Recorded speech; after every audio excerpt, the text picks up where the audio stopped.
Okay, तो chapter number 7 तक हम लोग कवर कर चुके हैं और ये है आपका चैप्टर नंबर 8। इसका जो टाइटल है वो ये है कि startup ecosystem in rural India. देखिए, स्टार्टअप इकोसिस्टम के बारे में एक चैप्टर पहले भी आ चुका है, बट कोई दिक्कत नहीं है, दोबारा आया है, दोबारा देखेंगे। कुछ चीज़ें इंपॉर्टेंट हैं, उन चीज़ों का यहाँ पर डिस्कशन करेंगे, ठीक है।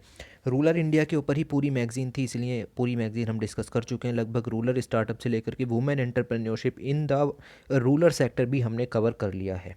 ओके, तो देखिए, इंट्रोडक्शन पॉइंट ऑफ व्यू से यहाँ पर कुछ भी अच्छा नहीं दिया हुआ है। आपको इंट्रोडक्शन पॉइंट ऑफ व्यू से क्या लिखना है, जो हम पिछले चैप्टर्स में पढ़ चुके हैं। ओके, बट ये वाला जो पैराग्राफ है ये आपके लिए इंपॉर्टेंट हो जाता है। क्या लिखा हुआ है इस पैरा में, ये देखिए। इन रिसेंट टाइम्स, यानी कि हाल ही में, a unicorn term has been used for the startups with a valuation of over $1 billion and defines the monetary success for the startups. देखिए, यूनिकॉर्न स्टार्टअप्स की डेफिनेशन यहाँ पर दी हुई है। यूनिकॉर्न स्टार्टअप्स वो होते हैं जिनकी वैल्यूएशन कैप जो है वो $1 बिलियन से ऊपर की होती है और वो लगातार, गौर फरमाइए, वो लगातार प्रॉफिट दे रहे होते हैं। India has also seen its share of success in the startups world. InMobi becomes India's first unicorn to get the recognition in 2011। तो 2011 में इन मोबी जो है वो इंडिया का पहला यूनिकॉर्न बना था।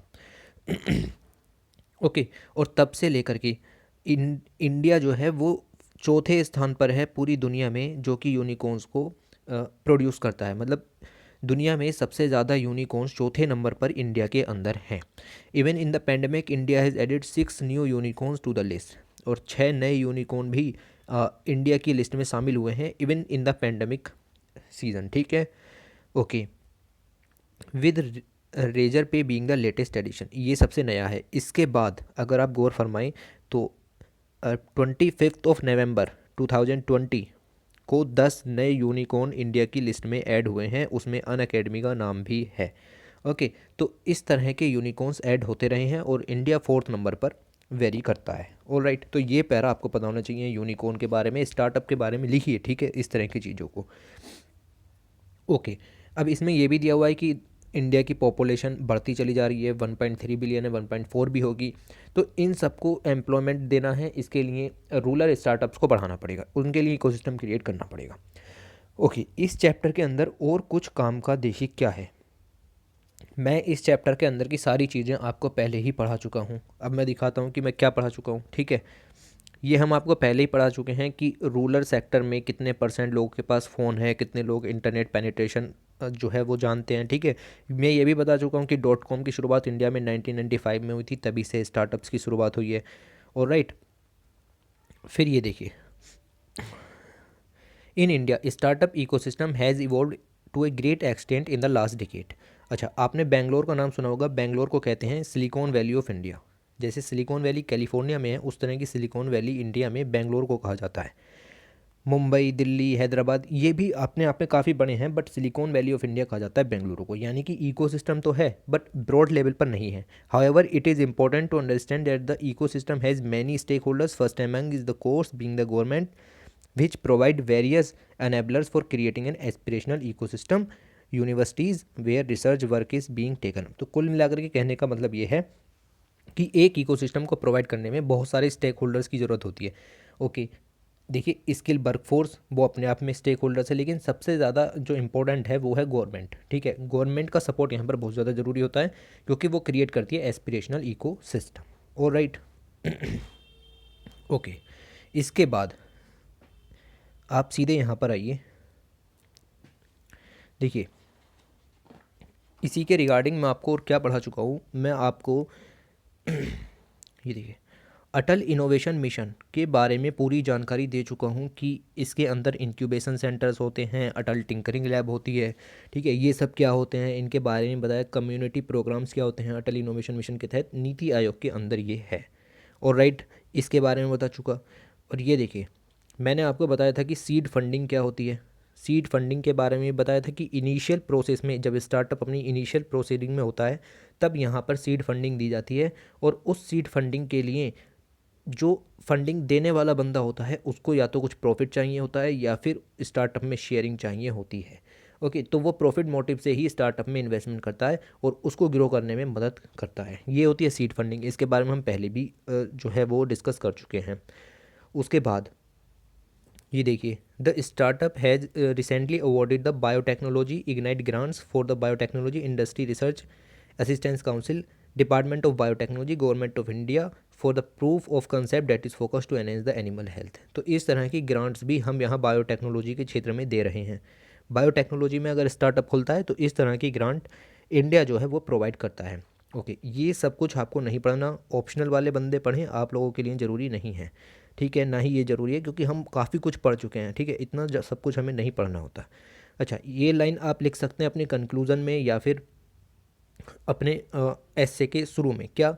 There is where we learn our first startup lesson, every problem is an opportunity in making. तो इस लाइन को लिखिए, अगर स्टार्टअप का क्वेश्चन आता है शुरू में लिखिए, लास्ट में लिखिए, कोई फ़र्क नहीं पड़ता, जहाँ आपको लगता है कि इंप्रेशन अच्छा जाएगा वहाँ पर इस लाइन को यूज़ कीजिए, ठीक है। बस इस तरीके से आपको इस चैप्टर को पढ़ना था और आपने पढ़ भी लिया। इसके अलावा आपको इस चैप्टर से कुछ नहीं देखना, ना प्रीलिम्स के लिए ना मेंस के लिए। ऑलराइट, ओके, ये आर्टिकल इंपॉर्टेंट हो जाता है। Chapter number 9, rural self employment training institute. अभी हाल ही में गवर्नमेंट ने ये नया इनिशिएटिव शुरू किया है। ट्रेनिंग इंस्टीट्यूट से आपको समझ जाना है कि हाँ, इसमें क्या होगा, रूरल के जो यूथ हैं उनको ट्रेनिंग दी जाएगी और उसके लिए इंस्टीट्यूट खोले गए हैं। बस बात ख़त्म हो गई। लेकिन हम इसके अंदर कुछ इंपॉर्टेंट चीज़ें भी जानेंगे। डिटेल में नहीं घुसेंगे क्योंकि ट्रेनिंग इंस्टीट्यूट है, ऐसे ट्रेनिंग इंस्टीट्यूट खुलते रहेंगे, but objective, role, vision, mission, philosophy, ये चीज़ें थोड़ी थोड़ी पता होनी चाहिए। एक क्वेश्चन आ जाए कुछ लिख पाओगे, ठीक है। ये देखो, India today has the advantage of having nearly 34% of youth population. India में 34% यूथ पॉपुलेशन है। As per the available data, the unemployment rate in India was 7.20% in December 2019। सीधी line, okay. The unemployment rate in urban area is recorded nearly 6%, while in rural area 10%। यानी कि rural area में ज़्यादा unemployment है और urban area में कम unemployment है, okay. 6%, 10%, इस तरह का डाटा। ड्यू टू कोविड-19 this number has increasing further, और ये नंबर बढ़ता ही चला जा रहा है, यानी अनएम्प्लॉयमेंट बढ़ा है, ओके। बहुत सारे लोगों की जॉब भी लॉस हुई है। To tackle the issue of unemployment, self employment is the best alternative. तो दूसरों पर निर्भर रहें, उससे अच्छा है कि खुद ही एम्प्लॉयमेंट ढूंढें और उनको स्किल देंगे। Ministry of rural development has operated the concept of rural self employment training institute. किसके द्वारा लाया गया? मिनिस्ट्री ऑफ रूरल डेवलपमेंट के through. The role played by RSETIs in India is to facilitate youth to start their own business by providing them skill upgradation program and training them in latest technology। सीधा role लिखा हुआ है, कोई दिक्कत नहीं है। RSETI का जो मकसद है वो ये है कि यूथ को फैसिलिटेट करना है, ओन बिजनेस को स्टार्ट करने में उसको देनी है स्किल अपग्रेडेशन, और अगर उसके पास कोई प्रायर जो है स्किल है तो उसको भी उभारना है, साथ ही देनी है लेटेस्ट टेक्नोलॉजी। तो 3 पॉइंट ये आपको यहाँ से याद रखने हैं, ओके। उसके बाद the R S RSETIs are extending their support to the youth who are willing to take up self employment activities. कुछ यूथ ऐसे भी हैं जो खुद ही चाहते हैं कि हाँ, हम लोगों को पार्ट लेना चाहिए, उनको भी यहाँ पर उभारा जाएगा। बात करते हैं ऑब्जेक्टिव्स की और स्कोप्स की। देखिए, rural youth belonging to the poor families are identified and trained for self employment. Simple सा पॉइंट है, समझ में आया होगा। ट्रेनिंग प्रोग्राम्स चलाए जाएंगे, conducted will be demand driven. जिस तरह की डिमांड है उस तरह का प्रोग्राम चलाया जाएगा। ऐसा नहीं है कि आप किसी और चीज़ के लिए सिखा रहे हैं, ज़रूरत किसी और चीज़ की है। The trainees will be provided incentive short term residential training programme free of cost with food and accommodation. जो ट्रेनिंग करने वाले बंदे होंगे, ऐसा नहीं है कि उनसे ट्रेनिंग के लिए कुछ पैसा लिया जाएगा, ओके। उनको फूड भी फ्री दिया जाएगा, रहने की कॉस्ट भी उनकी फ्री होगी, बस उनको क्या करना है, स्किल सीखनी है। To develop confidence in unemployment youth, जो अनएम्प्लॉयड यूथ हैं उनमें कॉन्फिडेंस लाना है, प्रमोट करना है रूरल एंटरप्रेन्योरशिप को, हैंड होल्डिंग करनी है, support for credit linkage with banks. और राइट, सिंपल प्रोग्राम्स, ओके। इसके बाद देखिए कितने वर्ड का आप समझते हैं कि ये जो पैसेज है कितने वर्ड का हो गया होगा। ये वर्ड का हो गया होगा 200 से लेकर के एबव का, ओके। तो मेरे हिसाब से काफ़ी है, बट अब आपको ये वाला जो यहाँ पर पिक दी हुई है ये देखनी है। विज़न क्या है? विज़न है ट्रांसफॉर्म करना है of the youth into productive assets bye short duration interventions. Mission क्या है? मिशन वही है, एम्पावर करना है यूथ को ताकि वो इकोनॉमी में शेयर कर सके और उसको वेल्थ क्रिएशन करनी है, सेल्फ एम्प्लॉयमेंट प्रोवाइड करना है, ओके ओके। फिलोसफी क्या है? एंटरप्रेन्योरशिप डेवलपमेंट जो है can take place in short duration intervention if properly design. तो आपको फिलोसफी में यही समझना है कि भाई यूथ जो है वो अनएम्प्लॉयमेंट है, रूरल क्षेत्र में अनएम्प्लॉयमेंट ज़्यादा है, वो कम होगा, ठीक है, गवर्नमेंट को स्टार्टअप्स के जरिए उनके मिशंस को पूरा करने में हेल्प होगी, कंपनीज़ को स्किल ट्रेनिंग मिल जाएगी, कंपनीज़ का CSR पूरा हो जाएगा। वही सब फिलोसफीज़ यहाँ पर आपको ऐड करनी है, नई नई चीज़ें पढ़ के दिमाग को कंफ्यूज नहीं करना। ओके, और राइट, सैलिएंट फीचर्स हमें पढ़ने की ज़रूरत नहीं है, ऑप्शनल वाले बंदे पढ़ेंगे, सैलिएंट फीचर की ज़रूरत नहीं है, फिलोसफी वगैरह काफ़ी थी। To start the initiative, Ministry of Rural Development, Government of India advised the bank in 2009 to set up a 1 RSETI in each district by the concerned lead bank with the support of the state government. Very important point regarding the RSETIs. क्या लिखा हुआ है? देखिए, bank set करेंगे एक institute in the each district. ठीक है, मान लो कि एक गांव है, ओके, या एक डिस्ट्रिक्ट है, उसके अंदर कोई लीड बैंक है जिसकी ब्रांचेस सबसे ज़्यादा हैं, तो वो बैंक को, उस बैंक का लक्ष्य होगा कि वो एक यहाँ पर सेल्फ एम्प्लॉयमेंट ट्रेनिंग इंस्टीट्यूट खोलेगा। अच्छा, आपको अगर इस तरीके से समझ में चीज़ें नहीं आई हैं तो हम आपको किसी और तरीके से समझाते हैं। देखिए, ये वाला जो आपका टेबल दी हुई है इसको देखिए, bank wise and state wise rural employment institutes. देखिए, आंध्र प्रदेश ने 21 इंस्टीट्यूट्स खोले हैं ट्रेनिंग के अब तक। तो इसी के चलते यहाँ पर आप गौर से देखें तो स्टेट बैंक ऑफ इंडिया ने 152 इंस्टीट्यूट, सबसे ज़्यादा institute state bank of India ने खोले हैं। ओके, अब खुले किस राज्य में सबसे ज़्यादा, तो गौर फरमाएंगे तो उत्तर प्रदेश में खुले हैं 75 इंस्टीट्यूट, जो कि सबसे ज़्यादा हैं। ठीक है, इस तरीके से आपको देखना है। टोटल खुल चुके हैं अब तक इंस्टीट्यूट 585। बात यहाँ तक ख़त्म हो जाती है। अच्छा, ये देखिए, अगर मैं बात करूं तो आपने अभी अभी देखा कि SBI ने यहाँ पर कितने इंस्टीट्यूट खोले हैं, 152 इंस्टीट्यूट खोले हैं। तो नंबर ऑफ RSETIs 152, इसमें इन्होंने कितने कैंडिडेट्स को ट्रेन कर दिया, 8 लाख। जो ट्रेनिंग है, 8 लाख स्टूडेंट्स की ट्रेनिंग हो चुकी है। ओके, ये वाला डाटा आपको याद नहीं रखना, ये भी आपको हार्डली अगर याद रहे तो रखिए, वरना छोड़ दीजिए। और राइट, तो इस तरीके से आपको ये चीज़ें समझनी है। ठीक है जी, ये वाला टेबल हमने आपको समझा दी। इतनी ज़्यादा दिक्कत नहीं लेनी कि हर एक बैंक का याद रखना है। ठीक है, SBI ने इतने ज़्यादा खोले हैं और सबसे ज़्यादा खोले हैं उत्तर प्रदेश में। ओके, ये मैंने आपको बता ही दिया। ऑब्जेक्टिव वगैरह हमने पहले ही पढ़ लिया, 300 वर्ड 500 वर्ड के लिए अच्छा सा ऐसे हमने तैयार कर लिया। ओके, अब क्या है, अब ये है आपका अगला जो ऐसे है वो देखिए, road to self reliance. Self reliance के लिए road, skill for rural entrepreneurs, rural entrepreneurs के लिए स्किल। तो अभी तक हमने क्या बात की है, यही तो बात की कि स्किल प्रोवाइड करेंगे रूरल एंटरप्रेन्योर्स को। फिर से वही आर्टिकल बट देखेंगे। ठीक है, ओके, अब आपको इतने ज़्यादा जो इंट्रोडक्टरी पॉइंट हैं वो याद नहीं करने, जो आपको याद हो चुका है सिर्फ वही देखिए कि 70% पॉपुलेशन रूरल इंडिया में रहती है। ठीक है, इंटरनेट का पेनिट्रेशन डाल दीजिए कि कितने % लोग इंटरनेट जो है चलाते हैं, और पॉपुलेशन जो है सबसे आगे होगी 2050 तक।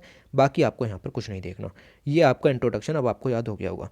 अच्छा, यहाँ पर जो ये वाला आपका पूरा टॉपिक लिखा गया है, road to self reliance skill for rural entrepreneurs, इसके अंदर इनिशिएटिव्स दिए गए हैं गवर्नमेंट के द्वारा जो कि रूरल यूथ को स्किल प्रोवाइड करेंगे। तो कुछ इनिशिएटिव यहाँ पर दिए गए हैं, उनके बारे में देखते हैं। जैसे दीनदयाल उपाध्याय ग्रामीण कौशल्य योजना, इसके बारे में पहले भी पढ़ चुके हैं बट फिर से देख लेते हैं एक बारी।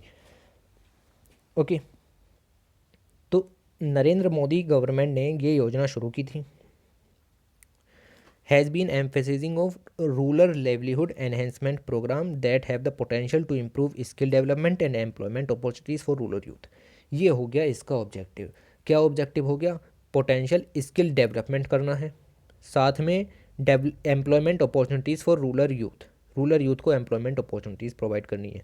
अच्छा, अगर उसके साथ में क्या होगा, एम्प्लॉयमेंट जनरेशन होगा, strengthening of livelihood opportunities, promoting होगा सेल्फ एम्प्लॉयमेंट, इसके लिए होगी रूरल यूथ की। Ministry of rural development has been implementing Mahatma Gandhi मनरेगा scheme, Deendayal Upadhyaya national rural urban mission, Deendayal Upadhyaya Grameen Kaushalya योजना। ओके, तो इन सब का जो काम होगा, गौर फरमाइए, Deendayal Upadhyaya Grameen Kaushalya Yojana has emerged as a demand driver placement linked initiative. देखिए जहाँ पर भी वर्ड आ जाए डिमांड ड्राइवन, इसका मतलब ये है कि हम ट्रेनिंग ऐसे ही नहीं दे देंगे कि किसी भी क्षेत्र में ट्रेनिंग देती। मान लो कि डिमांड तो है आपकी वर्कर्स की कि मोटरसाइकिल जो वर्कर्स हैं वो प्रोवाइड आए, सर्विस प्रोवाइडर्स आए, बट आप प्रोवाइड करा रहे हैं हैंडलूम के क्षेत्र में जो है आप स्किल प्रोवाइड करा रहे हैं, तो ये गलत हो जाएगा। डिमांड ड्राइवन जिस तरह की डिमांड है उस तरह की चीज़ें आपको यहाँ करनी है। कितने यूथ को ट्रेनिंग मिल गई, कितनों को एम्प्लॉयमेंट मिल गया, ये याद नहीं करना। Okay, all right. ये देखिए ये ग्राफ काफ़ी ज़्यादा आपको मतलब देखना नहीं है एक तरीके से, बट फिर भी ये ट्रेंड हो गए जो ब्लू कलर में दिखाए गए हैं कि इतने लोगों को ट्रेनिंग की गई, इतने लोग प्लेस्ड हो गए। दीनदयाल उपाध्याय ग्रामीण कौशल योजना के तहत, आपको नहीं याद करना। ओके, ठीक है। दूसरी स्कीम यहाँ पर लॉन्च की गई है प्रधानमंत्री कौशल विकास योजना। मेरा मानना ये है कि आप लोग इन सारी स्कीम्स को जा कर के अपनी इकोनॉमी की बुक में देखें, क्योंकि वहाँ पर आपने उनको पहले भी देखा है, तो ये आपके दिमाग में छप जाएंगी। यहाँ पर आकर के आप सिर्फ इन पर निगाह मारिए, कुछ एक्स्ट्रा पॉइंट मिलता है तो नोट कीजिए। Ministry of skill development and entrepreneurship ने शुरू की थी। स्कीम का नाम था प्रधानमंत्री Kaushal Vikas Yojana. Through national skill development corporation. Aim क्या था? एम था to provide skill training to 10 million youth by 2020। Okay, इतना पॉइंट तो आपको रटा हुआ होना चाहिए, चाहे आपकी नोटबुक में लिखा हो या ना लिखा हो। 2020 तक 10 मिलियन यूथ को स्किल ट्रेनिंग प्रोवाइड करानी है। और राइट, उसके बाद 10 helping rural youth acquire necessary skill that can lead to sustainable employment. ये इसका हो गया दूसरा ऑब्जेक्टिव कि रूरल जो यूथ है उसको नेसेसरी स्किल प्रोवाइड करनी है ताकि सस्टेनेबल डेवलपमेंट हो सके। There are 3 kinds of training routes under the scheme. ये भी इंपॉर्टेंट है। 3 काइंड्स हैं: short term training for fresh skilling of school, prior learning concept and to recognise the existing skill and special project to address skill requirement. 3 तरह के जो आपके skill programmes हैं इसके अंदर हैं: short term training, prior learning का concept और तीसरा स्पेशल प्रोजेक्ट्स के लिए। ठीक है, प्रायर लर्निंग का ये कंसेप्ट हो गया कि आपसे थोड़ा काम पहले आता था, आपको थोड़ा और सीखने की ज़रूरत है, आपका काम हो जाना है। ठीक है, ये चीज़ें आपको यहाँ पर पता होनी चाहिए। तो ये जो पैराग्राफ है आपके लिए हाईली इंपॉर्टेंट हो जाता है इधर, और आपको ये एज इट इज़ लर्न होना चाहिए। The scheme is being implemented across the country, spanning 37 sectors including agriculture sector। तो लगभग 37 सेक्टरों में यहाँ पर ट्रेनिंग दी जाती है कौशल विकास योजना के तहत। 37 सेक्टर्स का मतलब हो गया जैसे एग्रीकल्चर सेक्टर हो गया, इंडस्ट्रियल सेक्टर हो गया, हैंडलूम सेक्टर हो गया, इस तरह के वर्कर्स को यहाँ पर ट्रेनिंग दी जाती है। तो ये पूरा पैराग्राफ आपके लिए इंपॉर्टेंट था। इस स्कीम के बारे में आपको ये चीज़ें नहीं पढ़नी, क्योंकि ये हाईली कंसेप्चुअल डाटा हो जाएगा, आपके मतलब का नहीं है। Alright, okay. ये भी आपको चार्ट नहीं पढ़ना, किसी काम का नहीं है। अगर आप याद रख सकते हैं ये सब डाटा तो आप पढ़िए, वरना रहने दीजिए। बहुत ही सोच समझ के आपको चीज़ें पढ़नी होती हैं, ऐसे ही कुछ भी नहीं पढ़ना होता। ये देखिए स्टार्टअप विलेज एंटरप्रेन्योरशिप प्रोग्राम, इसकी जो अगर मैं शॉर्ट फॉर्म लूँ तो ये बनेगी SVEP। अगर आपने ये कहीं सुना है तो मुझे बताइए। देखिए चैप्टर 1 के अंदर इस स्कीम के बारे में पूरा डिस्कस कर चुके हैं हम। ओके, देखिए पेज नंबर 9 जाएंगे अब, तो वहाँ पर आपको मिल जाएगा मैगजीन के अंदर ये सब। Ensuring opportunities for income generation through self employment rural entrepreneurship has been corner stone of the government's rural development vision. In this regard government ने startup village entrepreneurship programme launch किया, implemented by the Deendayal Antyodaya Yojana national rural अर्बनहुड mission. तो पहली बात तो ये इसके under में launch हुआ है। ठीक है, ये इसके अंडर में लॉन्च हुआ है, मिनिस्ट्री ऑफ रूरल डेवलपमेंट के द्वारा लॉन्च हुआ है। Has been playing a stellar role operational since 2016। तो 2016 से लॉन्च हुआ है। ऑब्जेक्टिव क्या है? सपोर्ट करना है रूरल पुअर को in setting up enterprises mainly in manufacturing, trading and service sectors and providing support till the enterprise stabilize. Okay, ये रहा आपका ऑब्जेक्टिव। इस ऑब्जेक्टिव को आपको रट लेना है। ठीक है जी, कम से कम इतना तो आपको पता होना चाहिए। रूरल पुअर है उसको एंटरप्राइज बताना है, उसको सेट करवाना है मैन्युफैक्चरिंग सेट में, ट्रेनिंग में एंड सर्विस सेक्टर में, एंड प्रोवाइडिंग सपोर्ट। देखिए एग्रीकल्चर का नाम यहाँ पर नहीं है।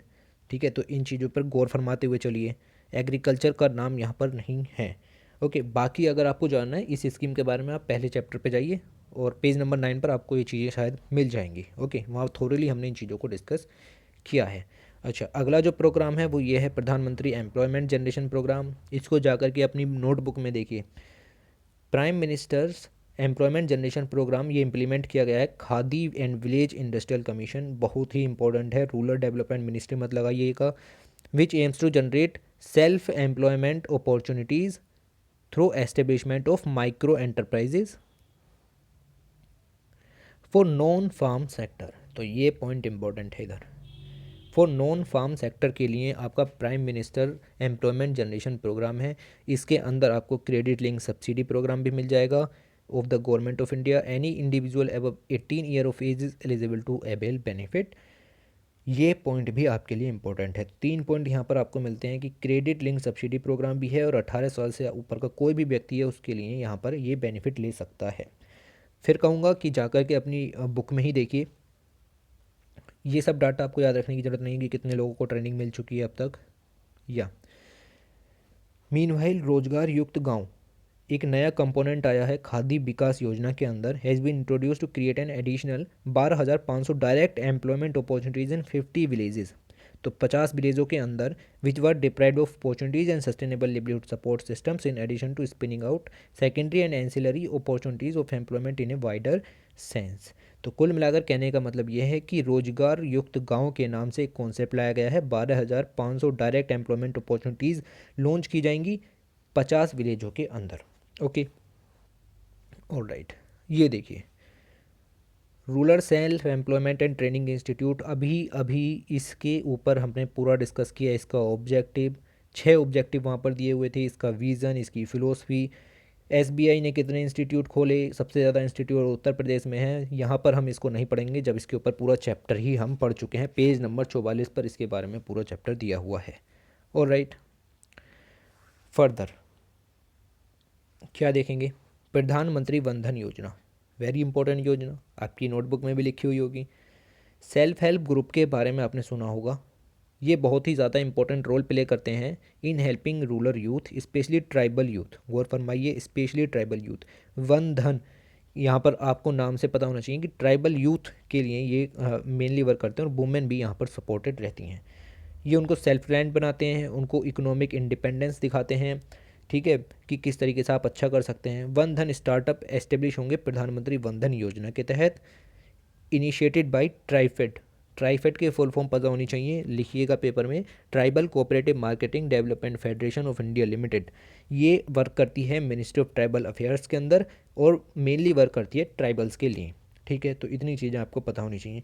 सपोर्ट करते हैं ट्राइबल गैदरर्स को, माइनर फॉरेस्ट प्रोड्यूस को, कि ट्राइबल्स जो हैं एम्प्लॉयमेंट जनरेशन कर सकें, ठीक है, और फॉरेस्ट ड्वेलर्स को, इन सब के बारे में भी आपने पढ़ा होगा, फॉरेस्ट राइट एक्ट वगैरह।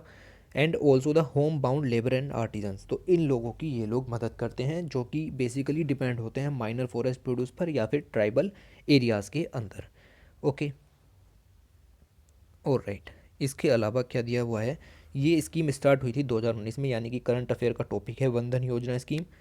It has been implemented huge success story with 1205 tribal enterprises establish. तो इतने ट्राइबल एंटरप्राइजेज भी स्टार्ट हो चुके हैं। तो ये डाटा थोड़ा सा आपको याद रखना है कि 1205 ट्राइबल एंटरप्राइजेज भी हमने लॉन्च किए हैं। मतलब हम जो है ट्राइबल्स को भी स्टार्टअप के क्षेत्र में लाने की कोशिश कर रहे हैं, उनको एंटरप्रेन्योरशिप सिखा रहे हैं, उनको एम्प्लॉयमेंट अपॉर्चुनिटीज़ दे रहे हैं।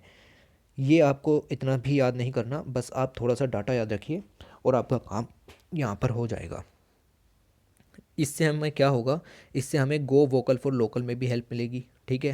ये दो ट्राइबल्स बहुत अच्छा तरीके का जो है वो प्रोडक्ट तैयार करते हैं और जो माइनर फॉरेस्ट प्रोड्यूस हैं उनकी हेल्प से हम यहाँ गो वोकल फॉर लोकल पर जा सकते हैं। ओके, ऑलराइट, न्यू इनिशिएटिव्स के अंदर क्या दिया हुआ है यहाँ पर देखेंगे। ओके, ये देखिए, MSDE is also implementing, MSD मतलब Ministry of Skill Development and Entrepreneurship is also implementing a pilot scheme PM युवा उद्यमिता विकास अभियान towards creating an enabling ecosystem through entrepreneurship education, training, advocacy and ease access to the entrepreneurship network। तो ये scheme का objective आपको यहाँ पर याद रखना है। उसके बाद उसके बाद in this contest the recent launch of सारस कलेक्शन, ठीक है, अभी अभी एक टर्म न्यूज़ में थी सारस कलेक्शन, उसका मतलब क्या है, on the government e market place portal. तो ई नाम पोर्टल के तहत हमने ये सारस कलेक्शन लॉन्च किया है। ये एक ग्रेट अनेबलर है, यूनिक इनिशिएटिव है of the government e market place का and the Deendayal Antyodaya mission national rural, जो आपका मिशन है national rural livelihood mission. The Saras collection showcases daily utility product made by rural self help group and provide them with the market access to central and state government buyers. तो ये यहाँ पर very important point आपके लिए लिखा हुआ है। बताइए ये जो है काफ़ी इंपॉर्टेंट लाइन हो जाती है कि सारस कलेक्शन अभी अभी न्यूज़ में था, क्या है, तो यहाँ पर आपको डेली प्रोडक्ट्स जो हैं उनकी शोकेसिंग की जाएगी जो बनाए गए हैं रूरल सेल्फ हेल्प ग्रुप के द्वारा, और प्रोवाइड किया जाता है उनको मार्केट जो कि बायर्स वहाँ पर ख़रीदते हैं। Okay, government e market place जो कि एक ऑनलाइन पोर्टल है, यहाँ पर बायर्स इसको ख़रीदते हैं, तो ये प्लेटफॉर्म काफ़ी इंपॉर्टेंट हो जाता है। एक और इनिशिएटिव लॉन्च किया है ministry of skill development and entrepreneurship ने, आत्मनिर्भर स्किल एम्प्लॉयर मैपिंग असीम पोर्टल। इस पर क्या होगा, जैसे कोई कंपनी है उसको वर्कर चाहिए तो वर्कर इस पोर्टल पे से ढूंढे अपनी पसंद के, ठीक है जी। ओके, मान लो एग्रीकल्चर के क्षेत्र में वर्कर्स चाहिए तो इस पोर्टल पे एग्रीकल्चर के क्षेत्र में वर्कर मिलेंगे, इसीलिए ये पोर्टल लिखा है मैपिंग पोर्टल है। ऑलराइट, इतना आपको यहाँ से याद रखना है। कोविड-19 के दौरान ही ये सब चैलेंजेस यहाँ पर आए थे, इन सबको शॉर्ट आउट किया गया। तो 3 ब्रॉड स्कीम यहाँ पर देखी, पीएम युवा स्कीम, फिर सारस कलेक्शन और द असीम पोर्टल। तो इन तीनों चीज़ों के बारे में आपको पता होना चाहिए। ओके, अगले चैप्टर की तरफ आते हैं। चैप्टर है आपका एग्रो एंटरप्रेन्योरशिप। एग्रो एंटरप्रेन्योरशिप का मतलब हो जाता है कि एग्रीकल्चर के क्षेत्र में एंटरप्रेन्योरशिप और स्टार्टअप्स को बढ़ावा देना है। अभी अभी बताया कि एग्रीकल्चर के क्षेत्र में हार्डली लगभग 1200 के करीब ही स्टार्टअप मौजूद हैं, और उनमें भी यूनिकॉर्न बहुत ही कम है या फिर ना के बराबर ही हैं। यूनिकॉर्न मतलब बड़े स्टार्टअप यहाँ पर नहीं है, यानी कि एग्रीकल्चर के क्षेत्र में एंटरप्रेन्योरशिप में अच्छा काम जो है वो यहाँ पर नहीं हो रहा है। और राइट, तो क्या लिखा हुआ है, एग्रीकल्चर प्ले करता है एक बहुत ही अच्छा रोल इंडिया की इकोनॉमी में, ये बात सही है बिल्कुल। India has the 10th largest arable land resources in the world. India के पास 10th लार्जेस्ट एरेबल लैंड है, मतलब जो कृषि योग्य भूमि है वो दुनिया की 10th लार्जेस्ट है, और 20 एग्रो क्लाइमेटिक जोन हमारे पास हैं। 15 मेजर क्लाइमेटिक रीजन्स हैं ऑफ द वर्ल्ड एग्जिस्ट करते हैं इंडिया में। जो याद रहता है वो याद रखिए, ठीक है। इतना ही काफ़ी है इंट्रोडक्टरी पॉइंट ऑफ व्यू से। The country has also poses 46 of the 60 soil type. देखिए दुनिया भर में 60 तरह की मिट्टी पाई जाती है, उनमें से 46 तरह की मिट्टी इंडिया के अंदर पाई जाती है। अभी भी 58% रूरल हाउस होल्ड डिपेंड करते हैं एग्रीकल्चर की तरफ। ओके, और जीडीपी में हिस्सा भी बताया था कि जीडीपी में हिस्सा जो है वो इस समय 16% है एग्रीकल्चर का। जीवीए में हिस्सा 4% है एग्रीकल्चर का। बात समझ रहे हैं? तो इस तरह की छोटी छोटी चीज़ें आपको ध्यान रखनी है। The Indian food and grocery market is the world's 6th largest with retail contributing 70% of the sales. तो ये लाइन आप याद ना रखें तो ज़्यादा सही रहेगा। ओके, फिर एफडीआई इनफ्लो की बात करें, there has been a FDI inflow of $2.16 billion in the agriculture services and the USD $574 million in the agriculture machinery from April 2000 to March 2020। तो बेसिकली आपको ये याद रखना है कि एफडीआई इनफ्लो भी $2 बिलियन से ऊपर का ही है एग्रीकल्चर के क्षेत्र में, यानी कि जो संभावनाएं हैं वो काफ़ी ज़्यादा हैं। अब ये जो लाइन है ये काफ़ी इंपॉर्टेंट है। यूनियन बजट 2020-21 की बात करें तो लगभग $40 बिलियन दिए गए थे मिनिस्ट्री ऑफ एग्रीकल्चर को कि खर्चा कीजिए जितना हो सकता है, ठीक है। $40 बिलियन का खर्चा करने के लिए पैसे दिए गए थे। साथ में वेरी इंपॉर्टेंट लाइन गौर फरमाइए, the government of India has allowed 100% FDI through automatic route in agriculture animal husbandry and plantation. तो 100% एफडीआई दी गई है ऑटोमेटिक रूट से, परमिशन लेने की ज़रूरत नहीं है गवर्नमेंट की। अगर आप एग्रीकल्चर के क्षेत्र में कुछ भी योगदान करना चाहते हैं तो फ्री है, ठीक है, सब कुछ। और राइट, अब ये तो हो गया आपका इतना सब कुछ आपके याद रखने के लिए। ये जो लास्ट का पैरा था कि कितना बजट दिया गया है और एफडीआई 100% है, ये आपको याद रखना है। उसके बाद 3 रिफॉर्म्स लाए गए एग्रीकल्चर के सेक्टर में। इनके बारे में हमने पहले भी एक वीडियो बना चुके हैं, फिर आपको पहले भी पढ़ाया है इसी मैगज़ीन के अंदर। तो सिर्फ नाम देखेंगे, the farmers produce trade and commerce promotion and facilitation amendment bill, उसके बाद the farmer empowerment and protection agreement on price assurance and farm services and essential commodities act. ये 3 तरह के एक्ट और बिल ऑर्डिनेंसेस पहले यहाँ पर लाए गए थे, जिनको अब एक्ट बना दिया गया है। तो इन तीनों के बारे में भी आपको पता होगा, करंट अफेयर्स सेक्शन में आप लोग इन चीज़ों को पढ़ते हैं। और अगर आपने इनके बारे में नहीं पढ़ा तो नीचे मैं लिंक डाल दूंगा एक पर्टिकुलर वीडियो का, आप वहाँ से जाकर के इनको देख सकते हैं। ठीक है जी, ओके। यहाँ पर एग्रो एंटरप्रेन्योरशिप के बारे में क्या लिखा हुआ है? While the government is trying to accelerate growth in the agriculture sector, budding entrepreneurs of the country are relentlessly contributing to the sector by innovating and developing breakthrough technology। देखिए, agriculture sector में हम काफ़ी कुछ करने का कोशिश कर रहे हैं। अभी ये सब जो गिनाया ये सब एग्रीकल्चर सेक्टर में करने का कोशिश कर रहे हैं, लेकिन जो आज का यूथ है उसको एग्रीकल्चर सेक्टर में कुछ मज़ा नहीं आ रहा। ठीक है, मतलब उसको लगता है कि एग्रीकल्चर सेक्टर में कुछ ज़्यादा जो उन्नति है वो हो नहीं पाएगी, जबकि मशीनरी भी काफ़ी ज़्यादा है। Modern technique and method will surely elevate agriculture to the next level and ease the burden on farmer. तो टेक्नोलॉजी की भी ज़रूरत है यहाँ पर। This therefore create a huge scope for agriculture startup in the country. अब technology जहाँ आ जाती है वहीं तो स्टार्टअप जन्म लेगा। अरे टेक्नोलॉजी बनाने के लिए कोई आइडिया होगा तो ही तो स्टार्टअप बाहर आएगा। ठीक है, तो स्टार्टअप्स का बहुत ज़्यादा स्कोप है एग्रीकल्चर के क्षेत्र में, बट सक्सेसफुल नहीं हो पा रहे हैं और उसकी कमियां भी कुछ रही हैं। Transformation of agriculture to agri business is one of the important strategies where enterprise farmers practice profitable agriculture. Okay, और राइट, ये देखिए, every 9th agritech startup in the world is from India. इस लाइन को तो आप याद ही कर लीजिए। दुनिया में जितने भी स्टार्टअप हैं अगर हम उनमें देखें तो 9वां स्टार्टअप हमारा ही होगा। ठीक है, यानी कि हम हमारे जो स्टार्टअप का लगभग रेशियो हो जाता है वो 11/9% है, और दुनिया के इतने स्टार्टअप हमारे पास हैं।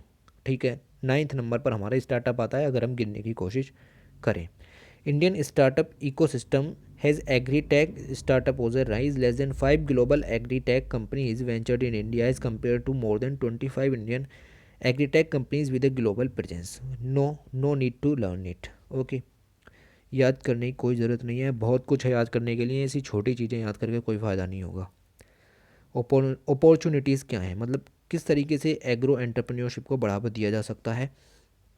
तो the agriculture sector efficiency in the supply chain that controls farming resources such as finance, seed, chemical, water, irrigation technologies, etc., and improper access to the distribution network. Additionally, post-harvest loss in India amounts to 13 billion. ये line आपको याद रखनी है कि post harvest loss जो है India में बहुत ज़्यादा है।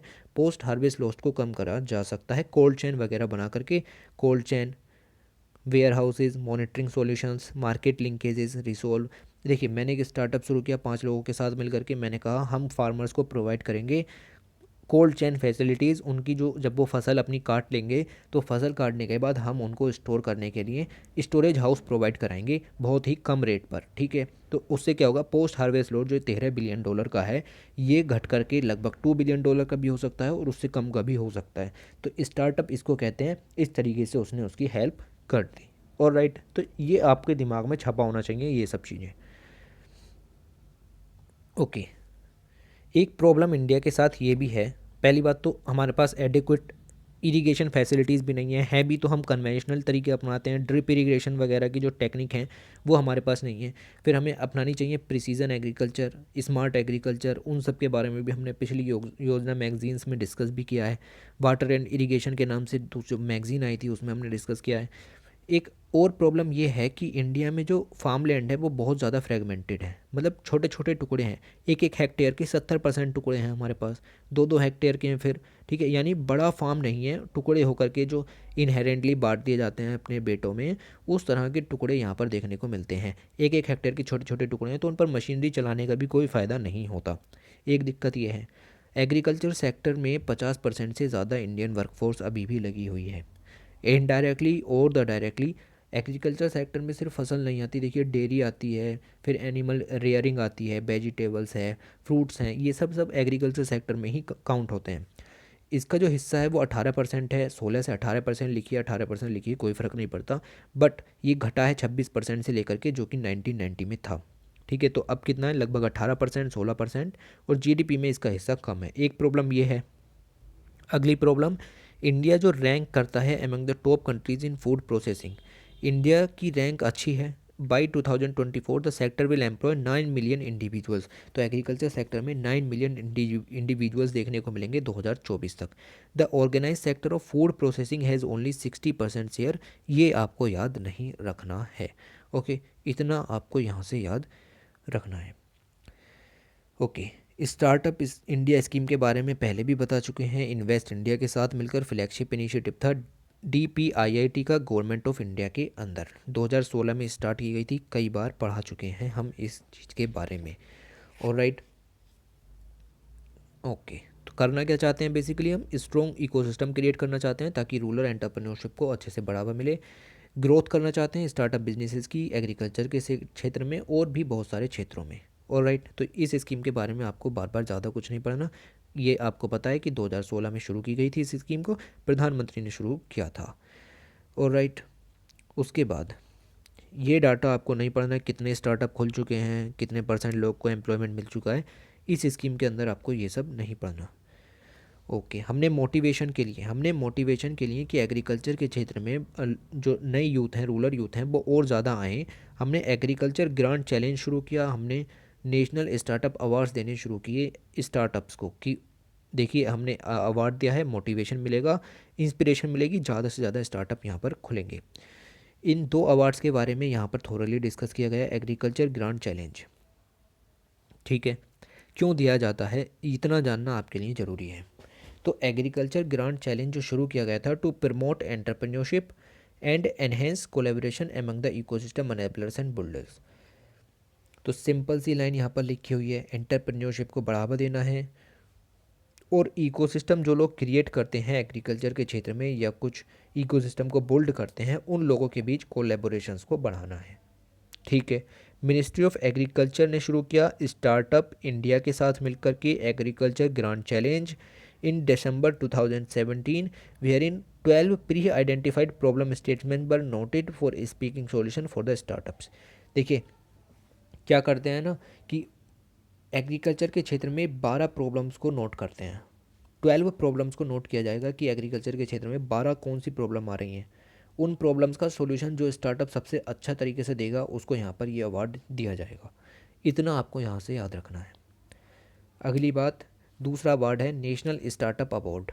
नेशनल स्टार्टअप अवार्ड के बारे में आपको याद रखना है कि स्टार्टअप इंडिया ने लॉन्च किया है।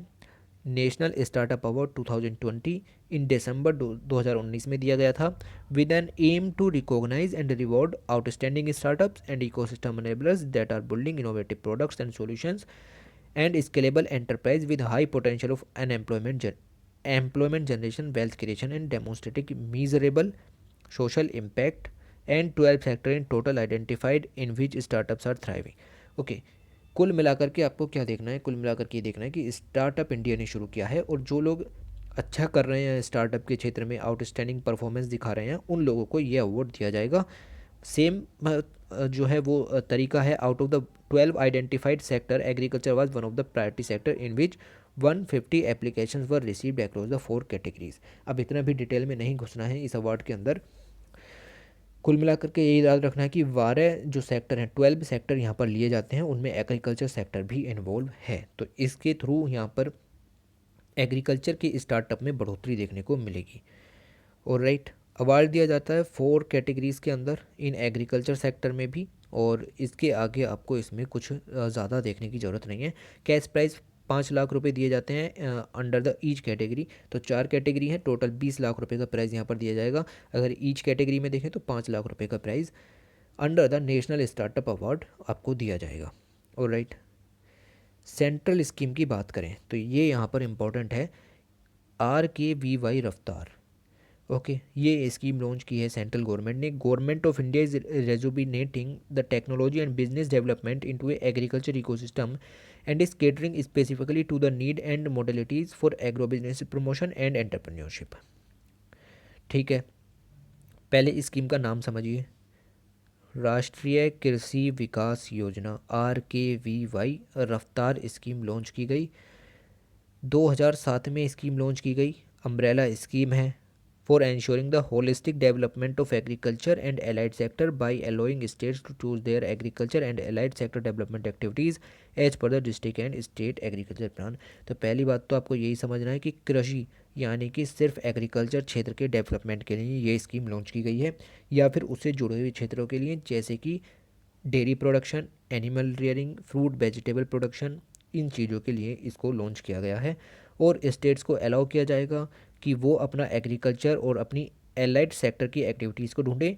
जैसे किसी क्षेत्र में कुछ चीज़ हैं जो कि एग्रीकल्चर प्रोडक्ट के लिए ज़रूरी हैं, मान लो कि कहीं पर जो मिल्क है वो प्रोडक्शन ज़्यादा होता है, तो फिर वहाँ हम मिल्क प्रोडक्शन पर ही ध्यान देंगे अंडर द राष्ट्रीय कृषि विकास योजना।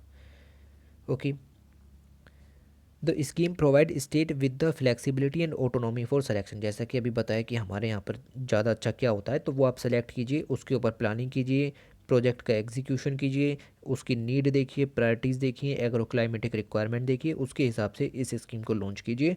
और द कैबिनेट ने अप्रूव की थी 2017 में ये स्कीम, और सेंट्रली स्पॉन्सर्ड स्कीम है ये स्कीम सेंट्रल स्पॉन्सर्ड स्कीम है। राष्ट्रीय कृषि विकास योजना एज राष्ट्रीय Krishi Vikas Yojana remunerative approach for agriculture and allied sector rejuvenation. ये लाइन इंपॉर्टेंट हो जाती है, ये पूरा ही पैराग्राफ इंपॉर्टेंट हो जाता है। पूरी स्कीम का नाम पता चलेगा RKVY रफ्तार स्कीम, राष्ट्रीय Krishi Vikas Yojana, remunerative approaches for agriculture and allied sector rejuvenation. Okay, 3 साल के लिए 2017-18 से 2019-20 तक लॉन्च की गई थी। स्कीम ख़त्म हो गई, इसका मतलब ये स्कीम इंपॉर्टेंट हो जाती है। अब आपको जा कर के ये अपनी इकोनॉमी सेक्शन में भी पढ़नी है। Okay, alright. उसके अलावा आपको क्या पढ़ना है, या ये देखिए, अब सिर्फ सीधे स्किल से काम नहीं चलेगा, जैसा कि पहले ही बताया जा चुका है। एग्रीकल्चर के क्षेत्र में भी डिजिटल स्किल की ज़रूरत होती है। डिजिटल स्किल का मतलब हो गया कि artificial intelligent, internet of things है, कंप्यूटर विजन्स हैं, A2P एनर्जी सॉल्यूशंस हैं, ठीक है। बायोमास का यूज़ अब एग्रीकल्चर के क्षेत्र में देखने को मिलता है। Eco friendly water retention polymers का यूज़ देखने को मिलेगा, ठीक है। इनोवेशन टेक्नोलॉजीज़ इन द क्षेत्र ऑफ प्रिसीज एग्रीकल्चर यहाँ पर देखने को मिलेगा। देखिए, precision irrigation technologies, disease management through a data driven approach, ठीक है। तो ऐसा नहीं है कि अब एग्रीकल्चर के क्षेत्र में जो स्कोप है वो बहुत कम है। टेक्नोलॉजी आई है तो एग्रीकल्चर के क्षेत्र में स्कोप भी बढ़ा है, क्योंकि इन टेक्नोलॉजीज़ को अभी आने में काफ़ी समय लगेगा, और इसमें अगर आप स्टार्टअप खोलते हैं तो यहाँ पर आपको बहुत अच्छी जो है सक्सेस देखने को मिलेगी। ऑलराइट, ओके जी।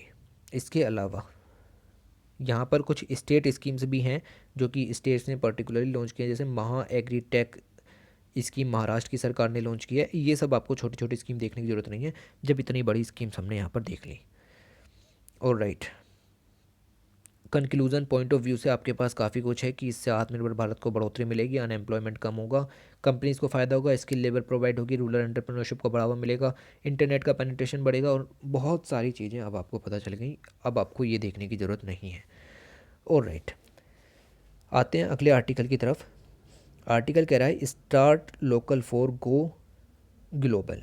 ओके, तो हमें लोकल प्रोडक्ट को ग्लोबल प्रोडक्ट बनाना है, मतलब इंडिया का जो लोकल प्रोडक्ट है उसको बाहर लेकर के जाना है, और आत्मनिर्भर भारत पर ये पूरा आर्टिकल यहाँ पर दिया हुआ है। ओके, दो तीन जो पॉइंट हैं वो इंट्रोडक्शन पॉइंट ऑफ व्यू से देखते हैं। Agriculture and allied sector have remained important segment of the Indian economy. It is the mainstay of backbone of Indian economy as it is responsible providing employment of 2/3 of the working population. लगभग 60% आबादी को यहाँ पर agriculture से फ़ायदा होता है, ठीक है। डायरेक्टली और इनडायरेक्टली एग्रीकल्चर और एलाइड सेक्टर में यहाँ पर जुड़ी हुई है दुनिया की इंडिया की 2/3 पॉपुलेशन। ओके, और राइट, साथ में हमें वोकल फॉर लोकल प्रोग्राम पर भी ध्यान देना है। अब आपके लिए इम्पोर्टेंट क्या है वो ये है, इंडियन एग्रीकल्चर सेक्टर में प्रॉब्लम्स क्या हैं। तो इंडियन एग्रीकल्चर सेक्टर में अगर मैं प्रॉब्लम्स की बात करूं, ओके, तो ये क्या था, ये देखिए यहाँ पर प्रॉब्लम्स ही तो बताई थी कि एग्रीकल्चर सेक्टर जो है वो बहुत ज़्यादा फ्रेगमेंटेड है, यानी कि ये देखिए इरिगेशन की अच्छी टेक्नोलॉजीज़ नहीं है, एडवांस टेक्नोलॉजी का पेनिट्रेशन नहीं है, वाटर मैनेजमेंट के लिए कुछ नहीं है, सीवेज ट्रीटमेंट के लिए कुछ नहीं है, डिसेमिनेशन इन्फॉर्मेशन नहीं मिलती, फ्रैगमेंटेड लैंड है, 1 हेक्टेयर छोटे छोटे टुकड़े हैं, ठीक है। प्रोडक्टिविटी अच्छी नहीं है, जीडीपी में शेयर अच्छा नहीं है, जबकि एम्प्लॉयमेंट काफ़ी अच्छा है, इंडिया की रैंक काफ़ी अच्छी है, ओके। और यहाँ पर सिर्फ ऑर्गेनाइज सेक्टर में जबकि 60% ही हिस्सा है, जबकि इंडिया की रैंक भी अच्छी है। और राइट, तो डिजिटाइजेशन नहीं है, अच्छी टेक्नोलॉजीज नहीं है, प्रिसीजन एग्रीकल्चर नहीं है, इनोवेशन नहीं है, स्टार्टअप की प्रॉब्लम है, स्टार्टअप्स यहाँ पर ध्यान नहीं दे रहे, यूनिकॉर्न्स नहीं है, ओके। जो फार्मर्स हैं उनकी इनकम भी अच्छी नहीं हो रही है, 2022 तक अच्छी करनी है, तो ये सब प्रॉब्लम्स हैं एग्रीकल्चर सेक्टर में। तो इस आर्टिकल में क्या दिया है, ओके,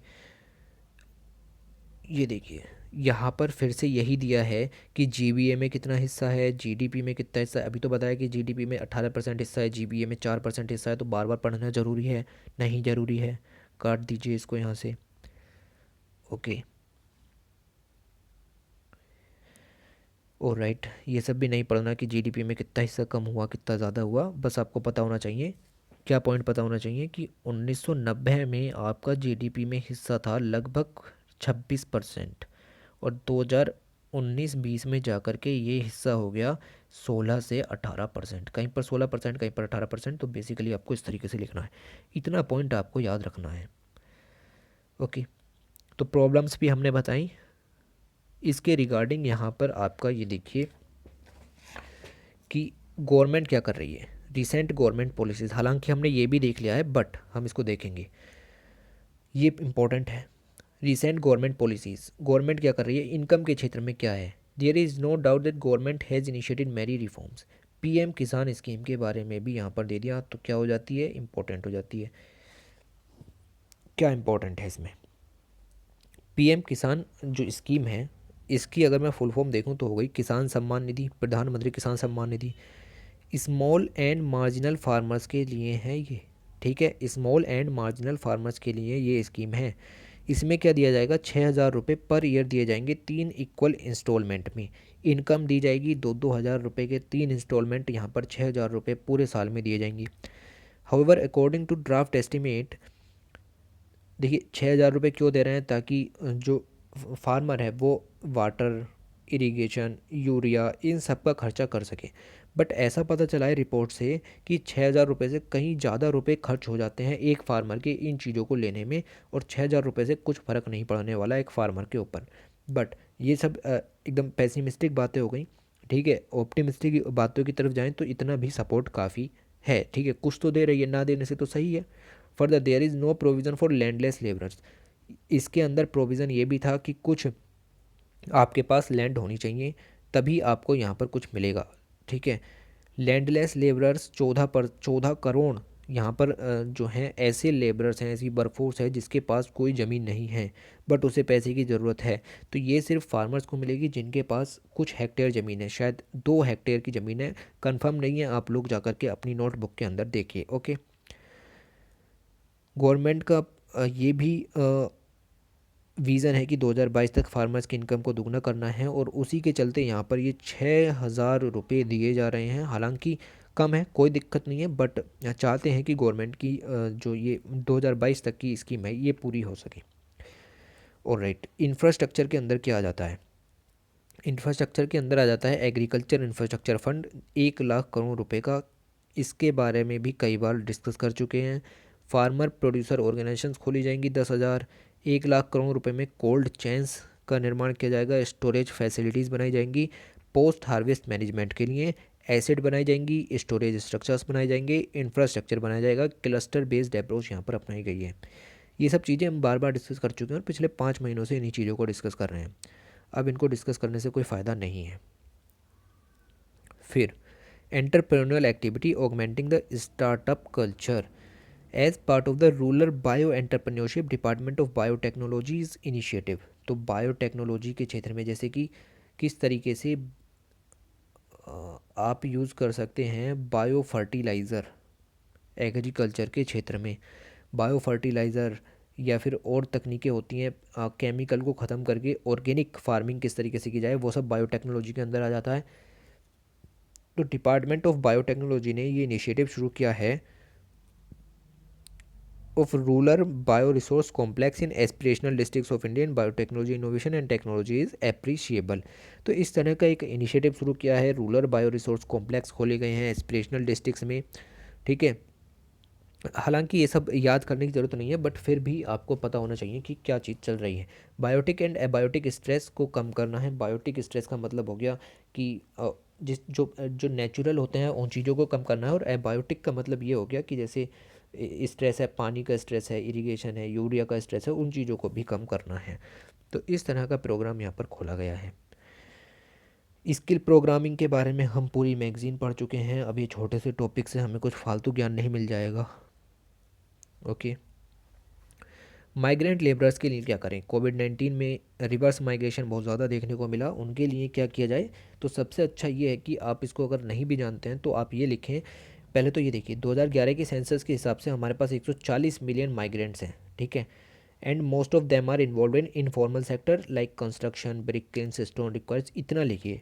उसके बाद लिखिए आप इसके अंदर कि हमारे पास है प्रधानमंत्री गरीब कल्याण योजना, उसके तहत यहाँ पर फार्मर्स को राशन दिया जा रहा है। फिर लिखिए one ration one card scheme, ठीक है, कि हम उसकी हेल्प से माइग्रेंट वर्कर्स की हेल्प करेंगे। और सबसे पहले लिखिए मनरेगा स्कीम, ठीक है। उसके बारे में लिखिए, बात ख़त्म हो गई। क्या पढ़ेंगे इससे ज़्यादा? कुछ नहीं, ठीक है। 3 पॉइंट में आपका पूरा हेडिंग ख़त्म हो गया, और लगभग 50 वर्ड से ज़्यादा यहाँ पर बन जाएंगे। स्ट्रेटजिक इनपुट की बात करें तो एग्री इनोवेशन सेंटर्स खोले गए हैं, support domain for agriculture startups को सपोर्ट करेंगे। एग्रीकल्चर सेक्टर्स को बताएंगे कि किस तरीके से आप अपने स्टार्टअप में बढ़ोतरी कर सकते हैं। एग्री इंक्यूबेशन सेंटर खोले गए हैं जहां पर बड़े बड़े स्टार्टअप्स और यूनिकॉर्न्स जो कि सक्सेस हो चुके हैं वो आएंगे और बताएंगे कि किस तरीके से यहां पर आप अपने स्टार्टअप को बढ़ा सकते हैं। सबसे जो बड़ा यूनिकॉर्न है वो है 197 कम्युनिकेशन, जो कि एग्रीकल्चर के क्षेत्र में नहीं है ऑब्वियसली। फिर अब बायजू, इस तरह के कुछ आपको याद रखने हैं। फिर ओयो, स्नैपडील, ओला, इस तरह के बड़े बड़े यूनिकॉर्न यहाँ पर हैं, ठीक है। तो इनकी सक्सेस स्टोरी को सुन करके यहाँ पर मोटिवेशन मिल सकता है। फिर इनोवेशन एंड टेक्नोलॉजी के ऊपर ही हम बात कर रहे हैं। Big data analytics, blockchain technology, artificial intelligence, internet of things और बला बला बहुत सारी चीज़ें हम लोग यहाँ पर डिस्कस कर चुके हैं। एक्सपोर्ट का पोटेंशियल देखें तो एग्रीकल्चर स्टार्टअप्स एक्सपोर्ट के क्षेत्र में भी बहुत ज़्यादा पोटेंशियल यहाँ पर है। Indian agriculture has the potential to be a global export super power, यानी कि हमारे पास एग्रीकल्चर का इतना एक्सपोर्ट हो सकता है, बट हमारी पॉपुलेशन ही नहीं छोड़ रही, तो एक्सपोर्ट क्या किया जाएगा? Although the pandemic has caused a decrease of 27.7% in the export of major agri produce in India, there are unseen opportunities as India is the second global producer. तो ये पैराग्राफ इंपॉर्टेंट है, इतना आपके लिए यहाँ पर काफ़ी हो जाएगा, ठीक है। कुछ यहाँ पर फ्रूट्स की भी दिए हैं कि हम सबसे ज़्यादा क्या चीज़ इंपोर्ट करते हैं, क्या चीज़ एक्सपोर्ट करते हैं ईरान रशिया को। तो ये सब चीज़ें हम आपको पिछली मैगज़ीन में पढ़ाया था, पूरी टेबल दी हुई थी कि सबसे ज़्यादा क्या इंपोर्ट और एक्सपोर्ट किया जाता है। तो इस तरीके से कंबाइन करके चीज़ों को पढ़िए, हर चीज़ हर जगह से पढ़नी ज़रूरी नहीं होती। ये समरी है, वही लिखिए जो बार बार बताया जा रहा है, इसको पढ़ने की ज़रूरत नहीं है। Alright, okay. अब इस मैगज़ीन के अंदर आपको क्या पढ़ना है? तो ये मेरे हिसाब से यहाँ पर आपका लास्ट चैप्टर हो सकता है, नहीं अभी 1-2 चैप्टर और हैं। ओके, अब हम आपको यहाँ पर देखिए क्या बताने वाले हैं। Role of soft skill in developing rural entrepreneurs. Rural entrepreneurship को बढ़ावा देना है, ये बात हम पूरी मैगज़ीन में पढ़ चुके हैं। सॉफ्ट स्किल का यूज़ यहाँ पर हमें करना है, एजुकेशन देनी है, बच्चों को सिखाना है कि किस तरीके से चीज़ें चलती हैं। ओके, ये देखिए पूरा देश कोविड-19 से जूझ रहा है, ये बात पहली लाइन में लिखी हुई है। एम्प्लॉयमेंट नहीं रहा, लिवलीहुड ख़त्म हो गया, खाने को नहीं है, ये सब चीज़ें यहाँ पर लिखी हुई हैं। particularly when various countries have gearing up and getting serious about the sustainable development goal number 4 and goal number 8, the pandemic has derailed the plans and strategies। बहुत सारी कंट्रीज थी जिनको लगता था क्वालिटी एजुकेशन देंगे, ठीक है, और जो यंग पॉपुलेशन है, बच्चे हैं, उनके लिए कुछ करेंगे, इस तरह के सस्टेनेबल डेवलपमेंट गोल्स थे। हेल्थ प्रोवाइड करेंगे, पॉवर्टी रिमूवल करेंगे, उन सब के लिए अच्छा काम चल रहा था। कोविड-19 ने आके सब जो है यहाँ पर बेकार कर दिया। ओके, देखिए बेसिक अंडरस्टैंडिंग दी है सस्टेनेबल डेवलपमेंट गोल नंबर 8 के बारे में। क्या कहा गया है, टारगेट क्या है, sustainable development goal number 8 include achieving full and productive employment and decent work for all women and man including for young people and persons with disability and equal pay for work of equal value by 2030। तो ये goal आपको याद होना चाहिए। देखिए sustainable development goals आपको as it is learn कर लेने हैं। 17 सस्टेनेबल डेवलपमेंट गोल हैं, 2030 तक पूरे करने हैं। 2030 तक किसी भी ऐसे में आप इनको लिख सकते हैं, तो लिखिए ना, याद कर लीजिए 17 के 17, जहाँ पर जो भी टॉपिक आए वहीं पर ही सस्टेनेबल डेवलपमेंट गोल छोड़ दिया। All right, all right. ये ILO सर्वे के हिसाब से कुछ डाटा यहाँ पर दिया गया है, आप इसको खुद भी पढ़ सकते हैं। ये कोई हार्ड एंड फास्ट डाटा यहाँ पर नहीं लिखा हुआ है, बहुत ही कॉम्प्लेक्स तरीके से नहीं लिखा हुआ। ओके, और डाटा पढ़ने के बाद इस चीज़ को यहाँ पर छोड़ दीजिएगा। ओके, आगे चलें तो यहाँ पर बात की हुई है अनएम्प्लॉयमेंट की। अनएम्प्लॉयमेंट को ख़त्म करना है, तो अनएम्प्लॉयमेंट ख़त्म करने के लिए क्वालिटी बेसिक एजुकेशन देनी होगी।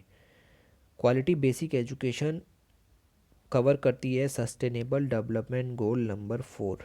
ठीक है जी, ये वाला 4 गोल आपको पूरा करना है, तो अनएम्प्लॉयमेंट को ख़त्म करना होगा। तरीके हम बहुत सारे देख चुके हैं, स्कीम हम बहुत सारी देख चुके हैं, यहाँ पर भी नहीं लिखी हुई है, तो आपको भी नहीं देखनी। ठीक है जी। उसके बाद ये भी हम आपको कई बार बता चुके हैं कि इंडिया को बनाना है जॉब प्रोवाइडर, ना कि जॉब सीकर। गवर्नमेंट जॉब की तलाश में ना रहें, आप अपना खुद स्टार्टअप खोलें, लोगों को और ज़्यादा जॉब दें, एंटरप्रेन्योर बने।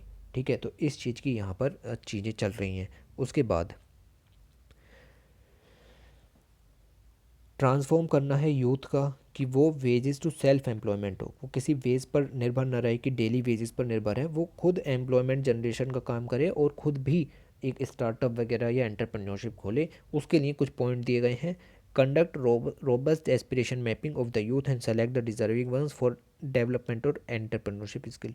तो इसके बारे में काफ़ी बार डिस्कस किया जा चुका है कि यूथ को स्किल्स सिखानी है, डेवलपमेंट करना है, उसका डिमांड ड्राइवन स्किल चलानी है, अनएम्प्लॉयमेंट को कम करना है, सेल्फ एम्प्लॉयमेंट को बढ़ाना है, arrest the migration of educated and potential entrepreneur by incentivising to startup. ठीक है, तो ऑब्वियस सी बात है, क्रेडिट भी उनको देना पड़ेगा, क्रेडिट सपोर्ट यहाँ पर देना पड़ेगा, मतलब पूंजी यहाँ पर उपलब्ध करानी पड़ेगी। अगर किसी के पास आइडिया है तो पूंजी उपलब्ध करा करके वो स्टार्टअप को सक्सेस बनाया जा सकता है।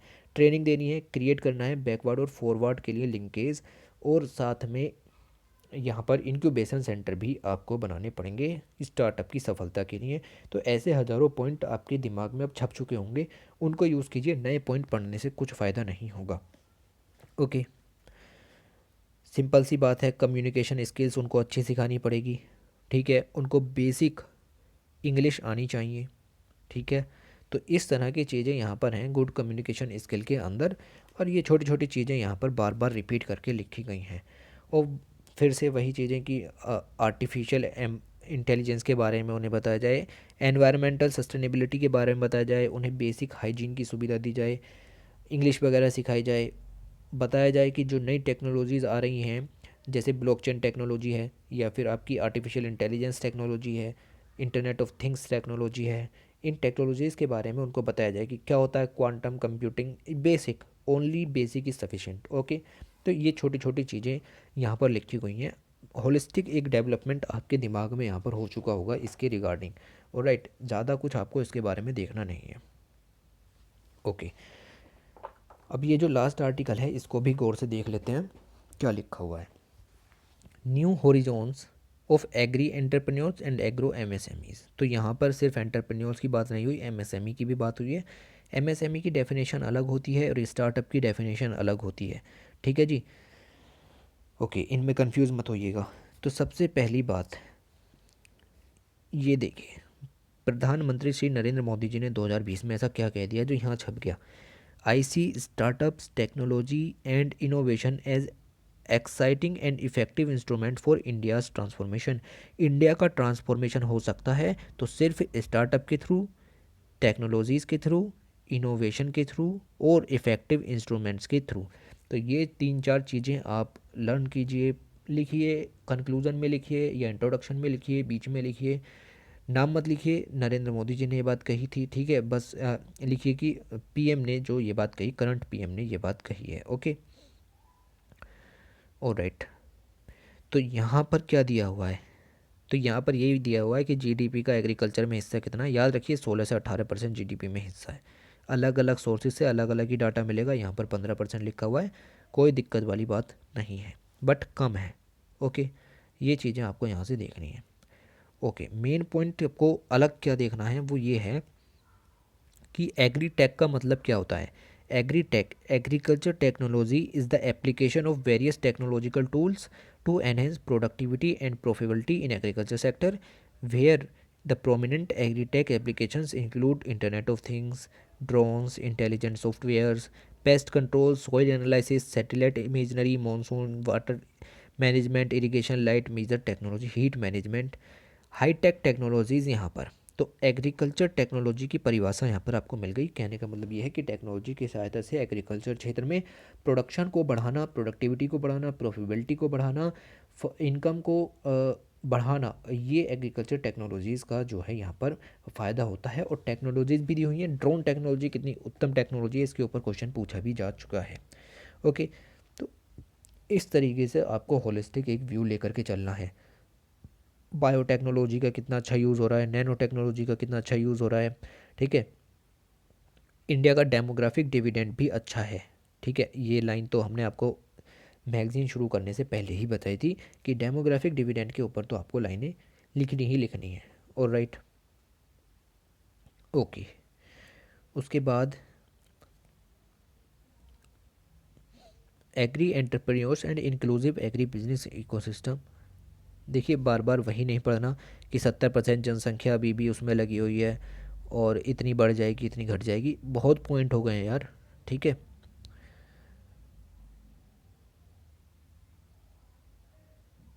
और राइट, काफ़ी है, ये छोटी स्कीम भी नहीं देखनी है हमें।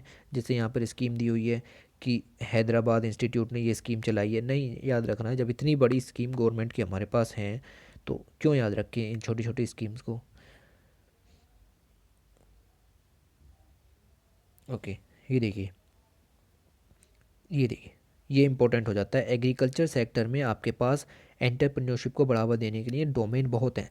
जैसा पहले भी बताया कि आप फ्रूट के क्षेत्र में हो सकते हैं, वेजिटेबल कल्टीवेशन के क्षेत्र में आप अपने स्टार्टअप शुरू कर सकते हैं, हॉर्टिकल्चर है, फ्लोरिकल्चर है, डेयरी इंडस्ट्री है, सीरीकल्चर है, शीप गोट रियरिंग है, फिशरीज़ है, श्रिम्प या क्रैब फार्मिंग है, फार्म फॉरेस्ट्री है। इन क्षेत्रों में आप स्टार्टअप खोल सकते हैं और बहुत अच्छे रिसोर्सेज यहाँ पर अवेलेबल हैं। फिर आप खोल सकते हैं इनपुट मार्केटिंग में, फूड प्रोसेसिंग में, पोस्ट हार्वेस्ट मैनेजमेंट में, फैसिलिटेट कंसल्टिंग में। कोई फार्मर कुछ आपसे कंसल्ट करना चाहता है, उसमें आप अपना एग्री बिजनेस खोल सकते हैं, एंटरप्रेन्योरशिप को बढ़ावा दे सकते हैं। कोल्ड स्टोरेज में, ठीक है, प्रोसेसिंग मशीनरी में मशीनरी प्रोवाइड करा सकते हैं आप। डेयरी प्रोडक्ट में आप खोल सकते हैं।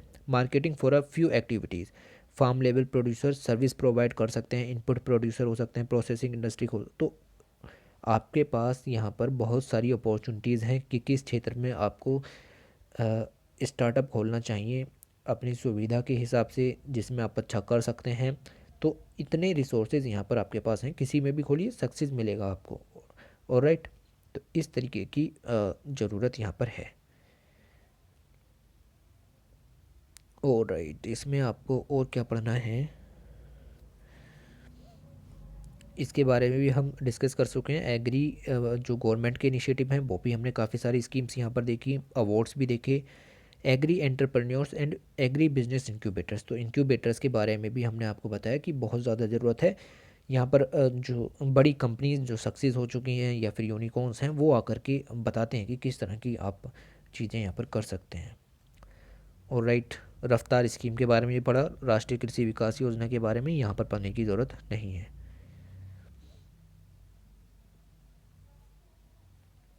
Okay, okay, I think that is sufficient. और यहाँ से अगर आप देखें तो वे फॉरवर्ड के अंदर ये नहीं पढ़ना, क्या लिखना है, जो पहले बताया वही लिखना है, ठीक है। ये सब आपको ध्यान रखना है कि ज़्यादा डाटा के चक्कर में आप लोगों को नहीं पढ़ना। जितना आपको याद रहता है उतने में ही आपका काम यहाँ पर चल सकता है। ऑलराइट, तो मेरे हिसाब से देखिए इतना काफ़ी है, काफ़ी कुछ पढ़ दिया। अच्छा, ये पॉइंट्स किस चीज़ के रिगार्डिंग दिए हुए थे? Few of the innovative ideas and institutional mechanism that can be undertaken by various stakeholders for inclusive socio-economic development। और राइट, तो यहाँ पर दिया हुआ है कि किस तरह के इनोवेटिव आइडियाज़ और भी हो सकते हैं। तो बेसिक आइडियाज़ वही हैं कि इकोसिस्टम क्रिएट करें एग्रीकल्चर बिजनेसेस के लिए, आपको एग्री एंटरप्रेन्योर्स को बढ़ावा देना है, लोकल एम्प्लॉयमेंट को बढ़ावा देना है, एग्रीकल्चर एंटरप्रेन्योर्स को लोकलाइज्ड एम्प्लॉयमेंट को बढ़ावा देने के लिए उनको इनोवेट करना है। ओके, तो इस तरह की छोटी छोटी चीज़ें यहाँ पर लिखी हुई हैं कि क्या किया जा सकता है, वो सब आप अब पॉइंट बना करके लिख सकते हैं। ओके। ओके, तो ये आपकी जो 75 पेजों की मैगज़ीन है वो यहाँ पर पूरी कवर हो चुकी है। और इसके अलावा आपको रूरल एंटरप्रेन्योर्स के क्षेत्र में कुछ भी नहीं पढ़ना है। ठीक है, मैगज़ीन को दोबारा देखिए क्योंकि हाईली कॉन्सेप्चुअल है। और उसके साथ ही मैं कहूँगा कि आप अपने इकोनॉमी सेक्शन में जा कर के इस मैगज़ीन का जो है पूरा डिस्कशन कीजिए। वीडियो पॉज करके अपने इकोनॉमी की नोटबुक में जाइए जहाँ आपने नोट्स बनाए हैं, वहाँ पर जा कर के इन स्कीम्स के बारे में पढ़िए। यहाँ पर आपको पढ़ के कुछ कम ही फ़ायदा होगा, बट ओवरऑल अंडरस्टैंडिंग काफ़ी है कि कौन सी चीज़ किस चीज़ से लिंक है। ऑलराइट, तो कहने का मतलब यही है कि आप अपनी इकोनॉमी सेक्शन पर ज़्यादा ध्यान दीजिए क्योंकि पूरी मैगज़ीन उसी चीज़ के ऊपर डिपेंडेंट है। ऑलराइट, तो थैंक्स फॉर वॉचिंग और टेक केयर।